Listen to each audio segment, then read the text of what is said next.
گندم کی رپورٹس۔ آج گندم کے ریٹ میں بلا جلا رجحان دیکھا گیا۔ آج گندم کے ریٹ بہتر تھے پہلے کی نسبت۔ السلام علیکم دوستوں، میں ہوں آپ کا ہوسٹ محمد رامیش اور آپ دیکھ رہے ہیں ہمارا یوٹیوب چینل۔ جو دوست ہمارے چینل پر نئے آئے ہیں ان سے گزارش ہے کہ ہمارے چینل کو سبسکرائب کریں، ویڈیو اچھی لگی تو لائک کریں۔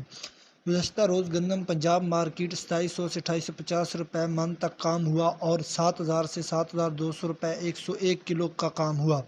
سندھ 3150 سے 3200 روپے فی من میں کام ہوا۔ کراچی 7900 سے 7950 روپے میں کام ہوا۔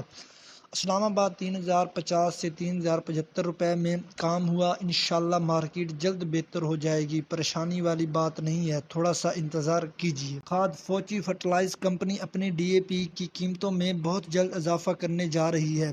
ذرائع کا کہنا ہے کہ کھاد ہاتھ میں رکھ کر چلنے میں حرج نہیں لگ رہا۔ اس وقت مارکیٹ کی صورتحال تیزی کل کس طرف ہے، کل کیا ہوگا اللہ ہی جانتا ہے۔ گندم، کپاس، سرسوں اور مزید فصلوں کے ریٹ حاصل کرنے کے لیے ہمارے چینل کو سبسکرائب کریں، ویڈیو اچھی لگے تو لائک کریں۔ Thanks for watching this video. اللہ حافظ۔